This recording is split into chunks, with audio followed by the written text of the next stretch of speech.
O cofre histórico. Feche os olhos por um momento e imagine que você acaba de desembarcar na Londres do ano de 1350. Antes mesmo de ver as torres da catedral ou ouvir o bater dos cascos dos cavalos nas pedras, algo vai atingir você com a força de um soco no estômago: o cheiro. Não é apenas um odor ruim, como o de um lixo esquecido ao sol.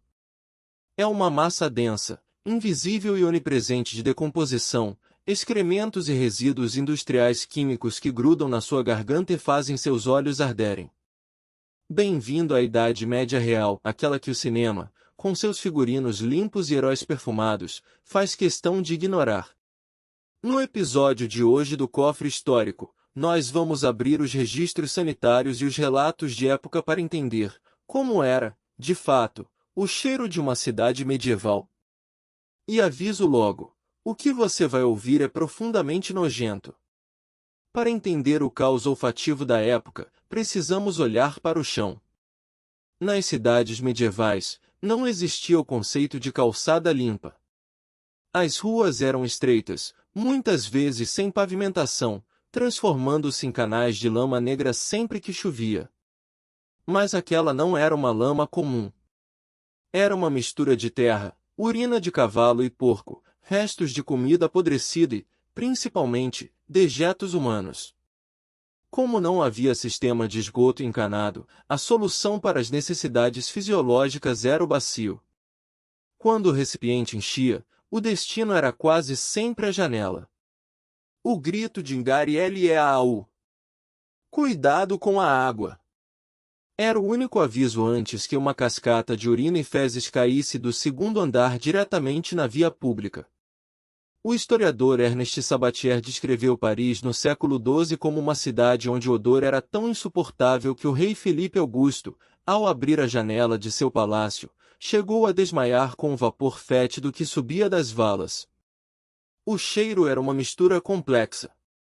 Imagine o odor de um matadouro a céu aberto. Naquela época, os açougues funcionavam no coração das cidades. Bois, porcos e ovelhas eram abatidos ali mesmo, na rua. O sangue corria livremente pelas sarjetas, misturando-se aos excrementos e atraindo nuvens de moscas que obscureciam a visão. As vísceras que não eram aproveitadas apodreciam sob o sol por dias, criando um aroma metálico e pútrido que se espalhava por quarteirões inteiros. Mas o ataque sensorial não parava por aí. Se você caminhasse em direção aos bairros dos artesãos, encontraria o cheiro da indústria medieval. O curtimento de couro era uma das atividades mais essenciais, e simultaneamente, mais nauseabundas da história. Para amaciar as peles, os curtidores utilizavam uma mistura de urina humana e fezes de cachorro ou pombo. Grandes tanques cheios desses líquidos fermentados ficavam expostos, exalando um odor de amônia tão potente que era capaz de corroer metais ao redor. Os curtidores eram frequentemente obrigados por lei a morar nos limites das cidades, mas o vento não conhecia fronteiras e levava o perfume da urina fermentada para dentro das igrejas e castelos. E quanto às pessoas? Existe o mito de que ninguém tomava banho na Idade Média. Isso não é totalmente verdade, mas o conceito de limpeza era radicalmente diferente do nosso. No início do período medieval, os banhos públicos, herança romana, ainda eram populares. No entanto, com o passar dos séculos e a chegada de doenças como a sífilis e a peste, os médicos começaram a acreditar que a água quente abria os poros da pele, permitindo que o ar doente entrasse no corpo. O resultado? As pessoas passaram a evitar a imersão em água. A limpeza era feita a seco, com panos de linho esfregados na pele para remover o excesso de óleo e sujeira.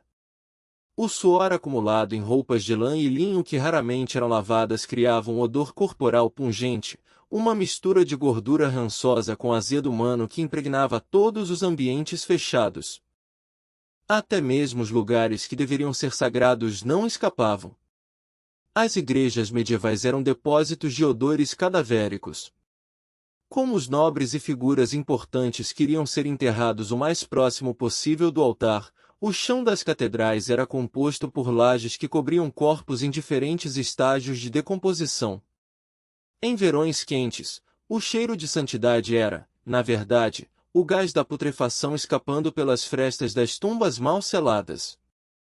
Para mascarar isso, usava-se incenso em quantidades industriais, o que apenas criava uma camada de fumaça doce sobre o fedor de morte. Mas quem limpava toda essa imundície? Aqui entra uma das profissões mais sombrias e essenciais da história, os Gonfermors ou Unigatmen. Esses homens eram pagos para esvaziar as fossas sépticas das casas, mas só podiam trabalhar entre o pôr do sol e o amanhecer, para que a visão e o cheiro do que carregavam não perturbassem os cidadãos durante o dia. Eles mergulhavam literalmente em poços de excrementos para retirar o material em baldes, transportando-o em carroças para fora dos muros da cidade. Era um trabalho tão perigoso que existem registros de Gonfermors que morreram asfixiados pelos gases metano das fossas. Em 1326, um homem chamado Richard O'Hacker morreu afogado em sua própria fossa porque as vigas de madeira apodrecidas cederam. A elite, claro. Inscreva-se no O Cofre Histórico.